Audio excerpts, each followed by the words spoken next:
Hey kids, welcome back to Uncle Fezzi's Mad Lab. Yep, Uncle Fezzi's back at it again. What am I doing this time? Am I cooking meth? Am I making dick pills? Nope. What I'm doing is taking atmospheric oxygen, concentrating it, and putting it in a usable source that I can burn in my glass blowing torch. Pretty cool, huh? I think it's cool. But I'm gonna take my silly little glasses off. Take off this stupid hat. I'm going to put my real glasses on, and I'm going to take a second. January 27th, 1967, three American heroes, Ed White, Roger Chaffee, and Gus Grissom, burned alive at Cape Kennedy in the Apollo 1 capsule. Why did they burn alive? Well, quite frankly, NASA charged the Apollo 1 capsule pounds of pure oxygen.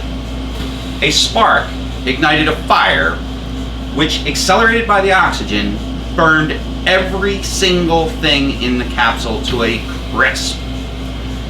Now, what I have done here is not overly difficult if you are willing to take the responsibility of acting in a responsible manner.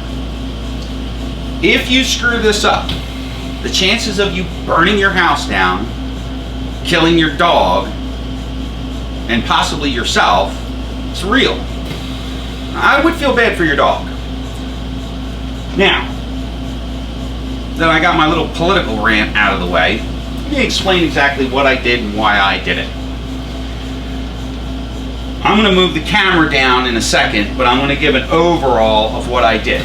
I also shot videos of exactly what I did along the way here to get to the point where I am now.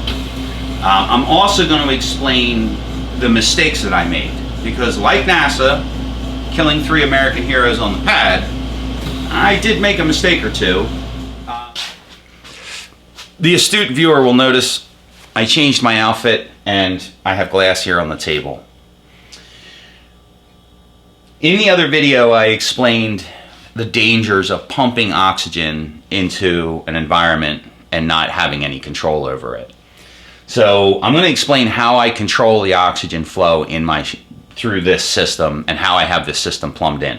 If I did something wrong, let me know. So what I have here is I have two 5-liter per minute oxygen condensers that are connected together. You don't need to do that. Not with this system, the way it was designed from the factory. These systems are idiot resistant. Well, I'm an idiot. So, of course, I thwarted the idiot resistantness of the system. Both machines, on the back of them, have fittings. Fittings that look like this and a hose that looks like this. This hose plugs into the back of either one of these machines using this quick coupling connector. It then can be plugged directly into the oxygen compressor. You take a portable oxygen bottle, you click it onto this fitting, you fill your portable oxygen bottle, and away you go. Now, I don't need that yet, and I'm probably never going to use that system the way it was originally designed. There we go. So the way it works is, once you plug this into the back of the system, you plug this hose into the back of the compressor, it will bleed off oxygen through the front connectors, because those connectors are running all the time as soon as you turn the machine on. I did not want that. I wanted to use the oxygen coming out of the front of the machines, not the oxygen coming out of the back of the machines, because I don't want free oxygen, unregulated, uncontrolled oxygen pumping into this environment and creating an Apollo 1 situation. My garage is pretty big. Trust me, the heating bills tell me that it's not very tight.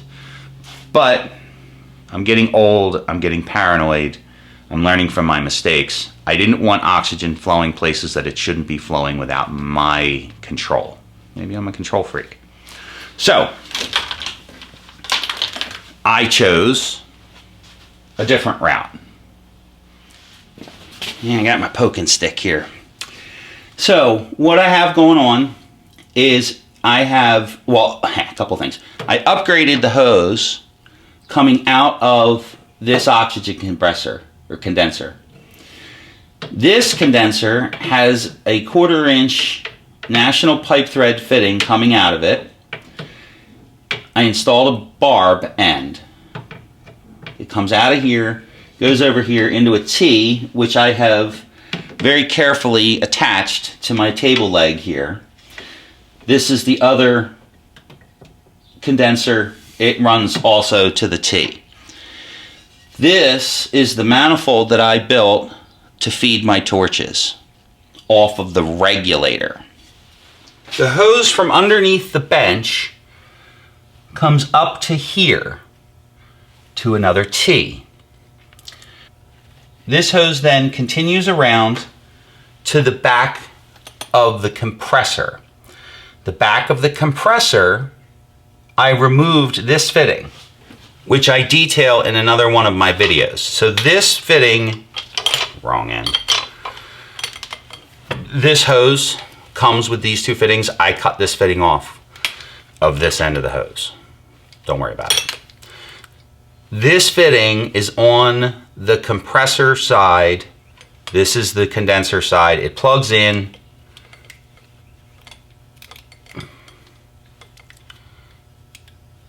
Like that. There you go. Now I took my compressor apart. I eliminated this setup, and I have this hose running directly into the compressor with a barb fitting and a clamp, because I didn't want to use this one for no reason. I just didn't want to use it. This valve bypasses this regulator. This is my oxygen regulator. So oxygen flows out of the condensers into this T. When you start the system, and I'm going to start the system up from scratch, and hopefully it'll work, because I actually have pressure in this tank. I have pressure in this tank, and the compressor does not like to compress when there's a lot of pressure in the tank. I have a workaround for that. So when you first start the system, I have to open this valve here to allow the bleed off oxygen to bypass into my torch hose. I added a supplemental valve here because it occurred to me that when I'm charging the system with the compressor, this valve needs to be open. This is the valve to the tank, which means I have high pressure coming from the tank into the regulator, which then regulates it down to lower pressure, but it's still 30 psi. It then goes into my torches,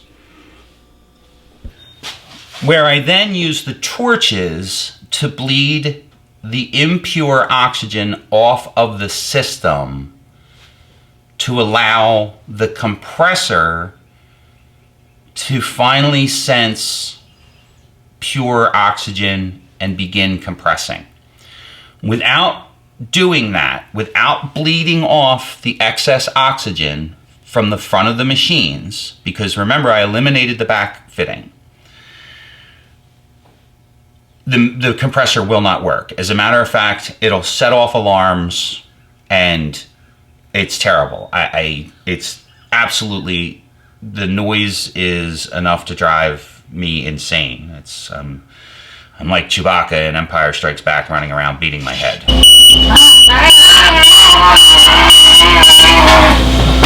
Now,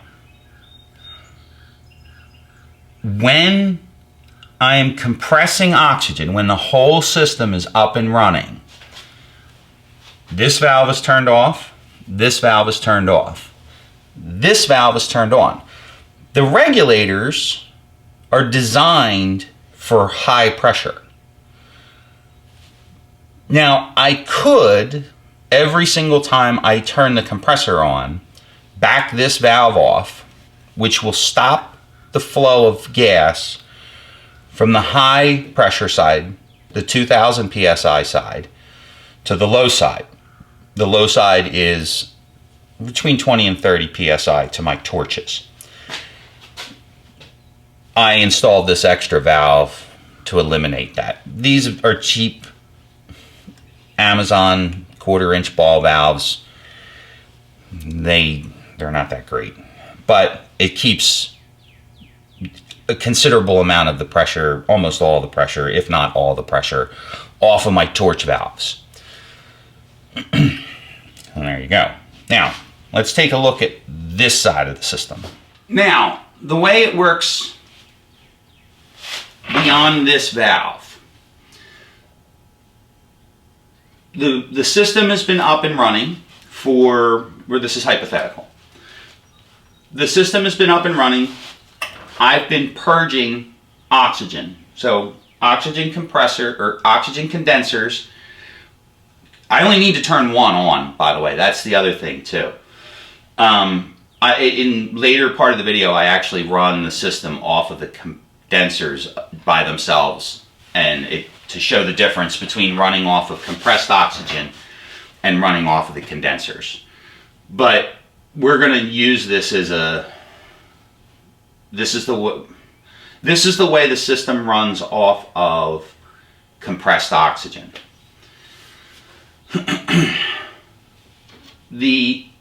So I know this seems overly complicated, but really it's not. It's just a matter of opening and closing a few valves when the alarms stop going off. And to avoid alarms going off when you're not around. I had that happen. So, I've turned the system on. I turned one of the oxygen condensers on. I'm flowing impure oxygen at about 2 liters, 2.5 liters a minute out of either one of the machines, doesn't matter, but one of the machines. Turn it on. I'm bleeding oxygen. This valve is open. This valve is open. My torch valve, my oxygen valve on my torch is open. And it's flowing gas. Impure oxygen. The bypass gas, the bypass oxygen, or actually the actual oxygen, is flowing through this hose into the compressor where I showed that fitting. Okay, there's a hole in the side of the machine. That's where it flows. Then it goes into the machine. There's an oxygen sensor inside the machine that will not allow the machine to pump oxygen until it reaches the correct purity. That's where this valve kind of comes into play a little bit, because you need to adjust this valve to kind of get it going the way it needs to go. Eventually, after probably 10 to 15 minutes, the alarms will have stopped, and this light here will say filling, and you'll hear the machine start going. This fitting here is called a transfill hose. I bought this one off of eBay, and it was about $100. But the reason it's so expensive is there's a large or a very powerful check valve in this fitting. At least I'm 98% sure there is. This is a 3,000 plus PSI burst hose This is a real high pressure hose. You could use hydraulic hose, but this is a nice stainless hose. I actually like this one. I like this hose. That then in turn runs to this valve. This is a bleeder valve also, but this bleeder valve bleeds between the high pressure side of the regulator, the high pressure tank, and the high pressure compressor. I quickly learned that this machine is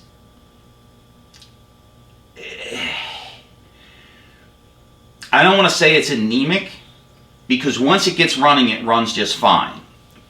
But if you try to fill a tank with gas in it, and this anything above 500 psi, this machine doesn't have enough oomph to get itself rolling.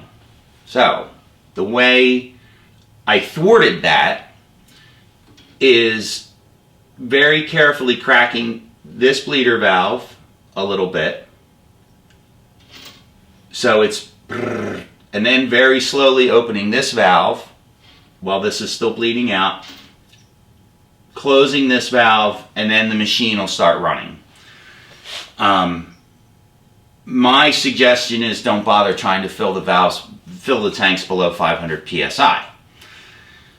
This machine took a full 18 hours of operation to put 500 psi into this tank. Now,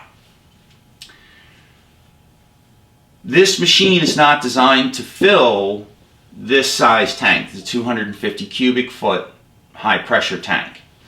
So basically what this machine is doing is it's spending a considerable amount of time filling up the empty void in this tank till it gets to high pressure. Once it gets to about 500 psi, it starts pumping a lot. It starts pressurizing a lot faster. It's like when you're filling up when you're trying to blow up a pool toy. The first, 100 breaths, you can barely get a shape to it. But when the shape starts to come in, each breath past that makes it more full of its own shape. And that's what's going on with that. So, there you go. Once everything is running and operating, I noticed that this machine wants to be babysat for a couple minutes. So I leave this bleeder valve open, bleeding oxygen off, for about 15 minutes. Once I'm convinced that this thing is going to run without setting alarms, without shutting off, without backfeeding into itself, I'll then shut this valve, and then we're producing oxygen. And it will fill this tank. And it works perfectly fine once you get the startup procedure correct. It's not for the faint-hearted. It's not for somebody who is not mechanically inclined. That's the most important part of this. If you're easily frustrated, then this is not the setup for you. Buy an oxygen frog, buy a high pressure oxygen or high volume oxygen system that uses a low pressure surge tank, because this system is definitely not something for the faint-hearted. It's not dangerous. Well, it is dangerous, but it's not. It's just not as easy to do as you think, or using this setup. Now, this setup, as it sits right now, with the 2 oxygen condensers, the oxygen compressor, and the valves and the hose that I had to buy, I'm about $2,000 into this system. I'm a hobbyist. I'm not running a Mirage or a Delta or a Kabuki or a Python or whatever giant torches are out there. So this is perfect for me. I only work for maybe 4 or 5 hours a day, 4 days a week. And you can work and compress oxygen while you're at the same time. Now, can you run off of the condensers straight? Absolutely. And I'm going to show how that works in a minute. I also go through the startup procedure for this machine. I also talk about how to check for leaks and a bunch of other things. This is going to be a multiple series of videos. This was the introduction video, which is already too long. And then I'm going to do another series of videos of how I built the whole system.